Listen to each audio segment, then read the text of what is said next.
Hello guys, welcome back to my channel air 360। যারা নতুন voter কার্ডের জন্য অ্যাপ্লাই করেছেন কিন্তু ভোটার কার্ডটি পাননি অথবা ভোটার কার্ড কারেকশন করতে দিয়েছেন, ভোটার কার্ডটি হয়েছে কিনা আপনার তো আপনি জানেন না। তো এই ভিডিওর মাধ্যমে আমরা জানবো কিভাবে আপনি আপনার যে ভোটার কার্ডের স্ট্যাটাস সেটি কিভাবে অনলাইনে চেক করবেন বাড়িতে বসে। তো প্রথমে কি করবেন, আপনি আপনার যে মোবাইল ফোন সেখানে ক্রোম ব্রাউজার ওপেন করে গুগলে সার্চ করবেন এনভিএসপি লিখে সার্চ করলে ভোটার কার্ডের যে official website election commission of India সেটি শো হবে। তো প্রথমেই দেখতে পাচ্ছেন আপনি ভোটার বলে একটি অপশন এখানে শো করতেছে। তো আপনি এই ওয়েবসাইটটিতে ক্লিক করবেন।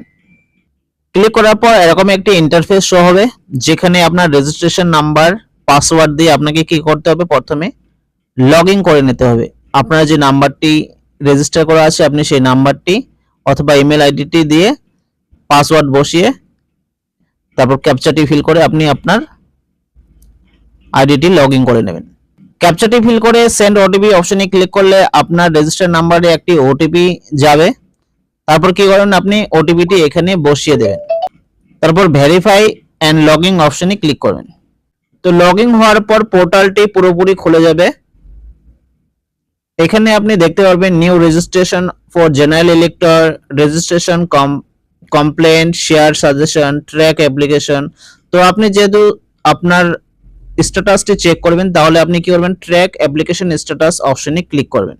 ট্র্যাক অ্যাপ্লিকেশন স্ট্যাটাসে ক্লিক করার পর এরকম একটি ইন্টারফেস শো হবে যেখানে আপনার রেফারেন্স নাম্বার আর স্টেট আপনাকে বসাতে হবে। তো আপনি কি করবেন, অ্যাপ্লিকেশনের সময় যে রেফারেন্স নাম্বারটি আপনি পেয়েছেন সেই রেফারেন্স নাম্বারটি এখানে বসিয়ে দিবেন, নিচে আপনার স্টেটটি সিলেক্ট করে নেবেন। রেফারেন্স নাম্বার আর স্টেট সিলেক্ট করে নেওয়ার পর আপনি সাবমিট অপশনটিতে ক্লিক করবেন। তো সাবমিট অপশনে ক্লিক করলে আপনারা দেখতে পারবেন আপনি যে ফর্মটি ফিল আপ করেছিলেন তার রেফারেন্স নাম্বারটি শো হবে, তার সাথে আপনার state, assembly, first name, last name, form type, কত নম্বর ফর্ম ফিল আপ করেছেন, সাবমিশন ডেট, কবে সাবমিশন হয়েছেন, কারেন্ট স্ট্যাটাস আপনি এখান থেকে দেখতেই পাচ্ছেন যে এটা সাবমিটেড আছে। তার মানে এটা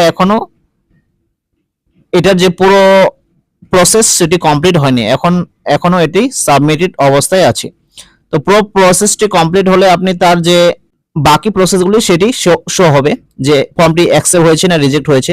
তো আপনি চাইলে এভাবেই আপনার ভোটার অ্যাপ্লিকেশনের রেফারেন্স আইডি দিয়ে আপনার ভোটার কার্ডের যে স্ট্যাটাস সেটি চেক করতে পারেন।